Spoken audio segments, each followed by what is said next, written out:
Land's End Lake had always been a sanctuary, a place where the gentle lap of water against cedar posts whispered secrets only the hills knew, a refuge from the world's chaos, where the breezes carried more than just the scent of pine. They carried peace, my dock.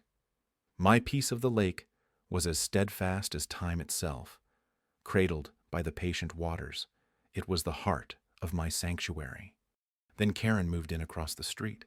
Her arrival was like a storm's first gust, unsettling and loud, the kind of neighbor whose presence echoed even in silence, as if the universe had granted her some cosmic authority over everyone else's business. Little by little, the peace eroded under her vigilant eye. She was the self-proclaimed queen of the Homeowners Association, wielding rules like a scepter, her kingdom the cul-de-sac, her subjects unwilling. The first wave of her reign was subtle, a critique about my garden, claiming it wasn't in the spirit of the community. Wildflowers. She called them weeds. I disagreed, letting her words drift like leaves on the lake. Nature had its own order. After all, much like life, but Karen saw chaos, where I saw harmony. Her next move was the parking, an email laced with thinly veiled politeness, urging adherence to HOA guidelines. My truck was an eyesore. Apparently, I smiled at her audacity, parking it with even more flair, the tires kissing the curb as if mocking her concerns. Each petty action of hers was a ripple in the water, but I remained unperturbed. The lake taught patience. Then came the day the lake itself became a stage for her drama. My dock transformed into a wedding venue overnight. She arrived with an entourage: white tents, folding chairs, and a string quartet. It was an invasion, a violation of the serenity I cherished. The lake didn't belong to her, yet here she was, claiming it with arrogance wrapped in lace and tulle. I watched from my porch, the scene surreal. My dock, a sacred place, now adorned in the trappings of a ceremony I wasn't invited to. The irony wasn't lost on me. Karen had taken what wasn't hers, turning it into a spectacle of togetherness, yet fostering division with her every breath. As the violins played, I contemplated the line between revenge and justice. Nature had its own way of restoring balance. I thought about the ropes, the ones anchoring my dock to the shore. They were knots that I could easily loosen, letting the lake decide the fate of Karen's audacious act. It wouldn't be out of malice, just a gentle reminder of respect, like the tide rising to reclaim what it was owed. I let the thought simmer like distant thunder. The lake, patient and eternal, knew what to do. As the vows were exchanged, I stood, the sun dipping below the horizon, painting the sky in hues of inevitability. Tomorrow was another day, and the water always had the final word. The morning light crept through the curtains like a cautious intruder, casting elongated shadows that stretched across my floor. Outside, the lake rippled gently, its surface a vast mirror shattered by the occasional darting of a fish. I sat at the kitchen table, sipping coffee, savoring the calm before the inevitable storm. It wasn't long before the storm arrived. A crisp, white envelope perched at the edge of my mailbox, its presence as menacing as a coiled viper, the unmistakable insignia of the Homeowners Association, a symbol that had begun to feel like a personal affront, glared up at me. Inside, a new list of violations awaited, each one more absurd than the last. A bush encroaching 2 inches over the property line, a bird feeder deemed unsightly, and the most ludicrous, a warning about the improper utilization of private docks for public events. The irony wasn't lost on me. Karen's audacity rivaled only her creativity in inventing infractions. My dock, a peaceful haven for reflection and solitude, had been transformed into the site of her daughter's wedding, a spectacle of chaos and noise, and yet I had become the transgressor. Karen thrived on control.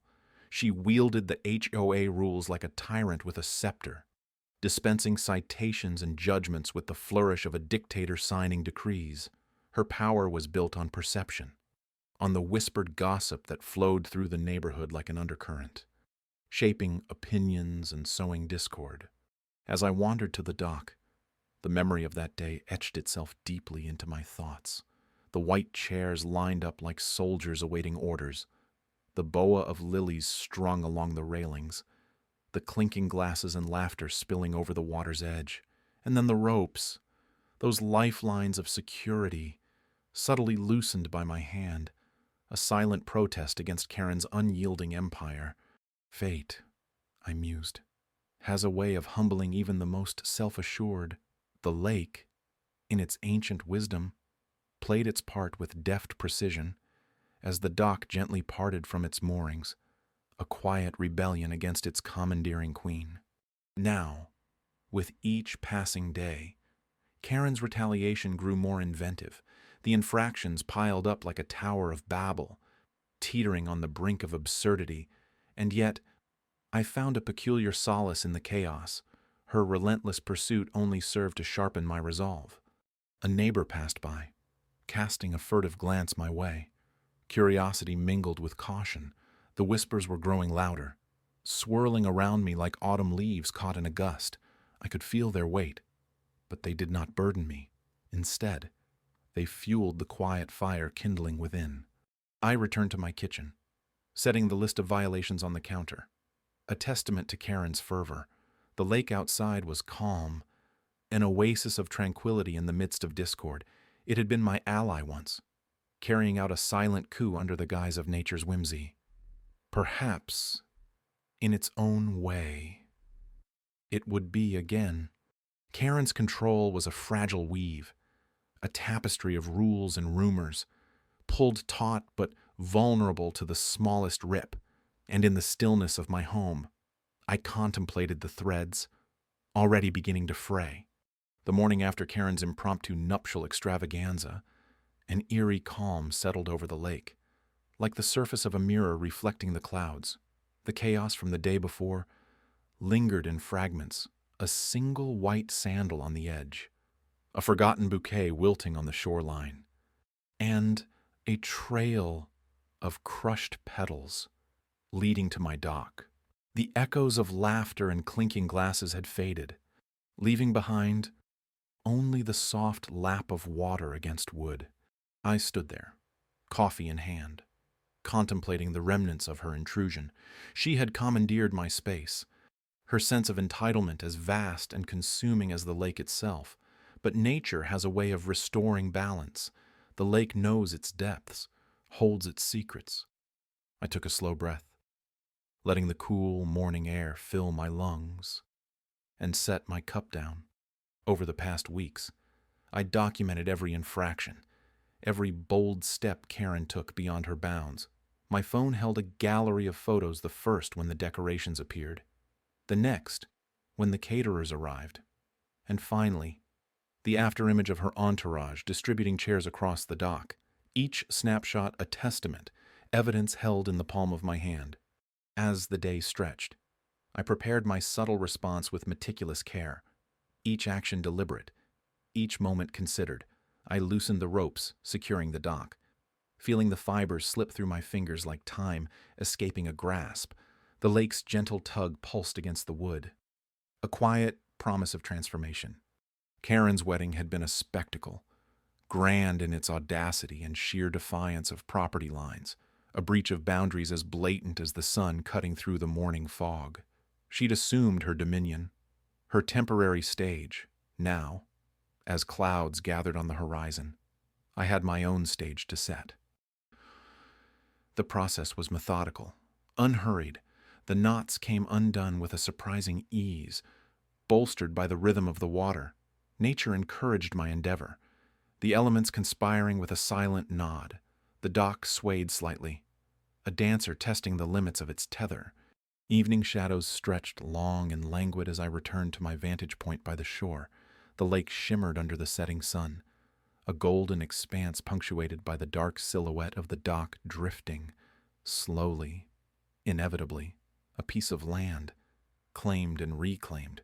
Now, surrendering to the whims of water and wind, it began a gentle glide toward the center, an exodus from the constraints of my property. There was irony in this quiet rebellion. This dance of wood and water, Karen had sought permanence in her spectacle, a memory etched in the minds of her guests.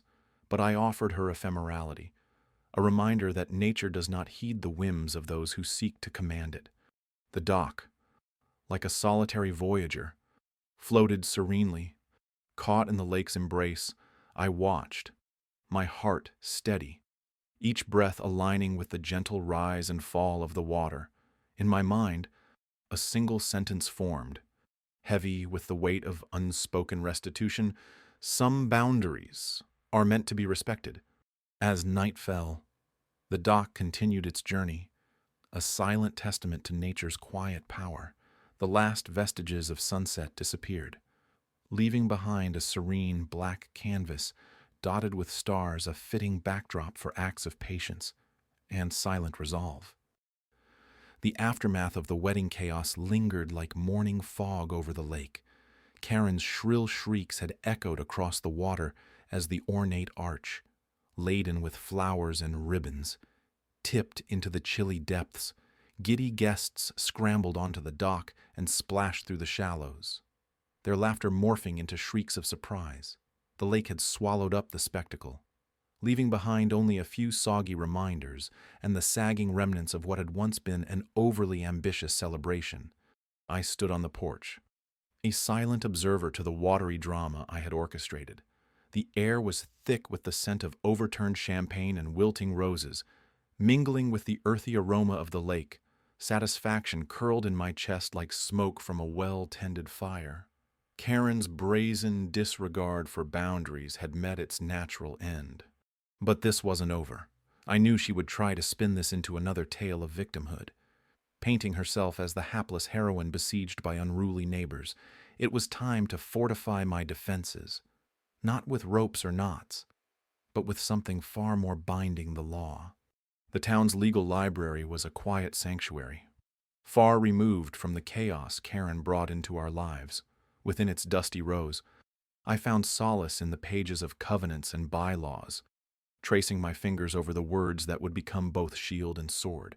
Each clause was a stepping stone, leading me toward a resolution that was both inevitable and just. I filed the necessary paperwork with deliberate calm, each signature a quiet revolution against her tyranny. It was a petition to formally address her breaches, a comprehensive list of her transgressions that had been meticulously documented. The violations were undeniable: unauthorized use of private property, environmental disturbances, and, most damning, the blatant disregard for community agreements. In the stillness of my study, I mulled over the irony. Karen, who had always wielded the HOA like a scepter, was now ensnared by the very rules she claimed to uphold. Her own ambitions had become her undoing, a poetic reversal that felt both fitting and inevitable. The following weeks were a study in contrasts. The lake returned to its tranquil state, a mirror reflecting the turning leaves of autumn. Meanwhile, Karen's fury simmered, a storm barely contained.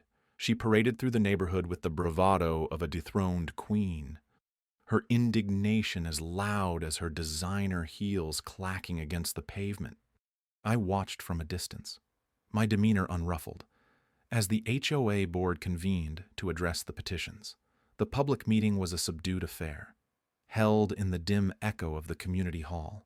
There were few witnesses, but the weight of the decision was palpable in the air. I sat, hands folded, a portrait of composed resolve. Karen's defense was theatrical, full of flourishes and feigned innocence, yet, as each infraction was laid bare, her confidence wavered, unraveling thread by thread. The verdict was inevitable: a unanimous decision to impose sanctions and require reparations for her actions. The board's conclusion was swift and curt, a fitting end to her overreach. Her face was a mask of disbelief, a tableau of shock that would remain etched in my memory like a painting of a fallen empire. Karen's reign had ended, not with a bang, but with the quiet rustle of papers and the authoritative stamp of legal procedure. Returning home, I paused by the water's edge, the dock now a silent witness to what had transpired. The lake embraced its secrets and my small act of rebellion. The ripples spread outwards, a reminder that even the gentlest of disturbances could reshape the surface. The sun hung low on the horizon, casting its fiery reflection across the lake, a burning reminder of the chaos that had unfolded on its waters. The dock, now eerily still, was a stark contrast to the pandemonium it hosted mere hours ago. The image of Karen's floored outrage as her grandiose wedding plans slipped away with the current was etched in my mind. As the last vestiges of sunlight melted into the lake, I took a moment to relish the tranquility that returned to my corner of the world. It was as though the lake had exhaled, releasing the tension Karen had imposed. Nature has its way of reclaiming balance. The water, knowing no loyalty, had swept away the remnants of her folly, leaving only whispers of silk and petals behind. In the aftermath of her public spectacle, the community's response was a symphony of hushed voices and sidelong glances, as if everyone had silently agreed to let nature and dignity do the talking. They had gathered along the bank, watching the spectacle, and now they dissipated into the shadows, murmuring among themselves. No one needed to say it aloud. Karen had overstepped once too often. The wind picked up, rustling through the trees with a sound like soft applause. The universe, it seemed, had played its hand perfectly. I walked the length of the dock, my footsteps echoing with a rhythmic reliability that mirrored my pulse, steady, intentional. Looking out over the water, I contemplated the quiet power of small actions. Sometimes, it's not the grand gestures that change the tide, but the subtle shifts, the almost imperceptible adjustments, loosening ropes, letting go. It was never about revenge. Not really. It was about setting things right, about allowing the natural order to resume its rightful place. In the following days, the community's unspoken consensus took root. Karen, deflated and dethroned, kept her ambitions as tightly bound as the tether she once placed on others. Her presence lingered like an afterthought, a shadow cast by a once bright star, now fallen from favor. The neighborhood, in its quiet resilience, resumed its rhythm, each resident a note in a chord that no longer struck a discordant sound. I knew she was watching me, from behind lace curtains drawn like thin veils against the world. Her gaze bore into me during those moments when I tended to the garden or strolled by the lake, but the look in her eyes had changed, from imperious to introspective, or perhaps something more akin to resignation. Yet, in her silence, there was a lesson she could not yet articulate. Sometimes, the most profound revelations come not from the noise of the world, but from the silence that follows. In the stillness, understanding blooms. The dock remained, a testament to the resilience of things built with care, and I, too, remained, the quiet observer, the keeper of peace in a world that often forgets its own nature. As the days grew longer and the lake mirrored the sky's endless expanse, I found solace in the simple truth that balance, once restored, requires little more than vigilance and a touch of humility. The lake, timeless in its wisdom, held all the secrets of our small world, and as I stood there, enveloped by its patient embrace, I knew it would always be watching, just as I was.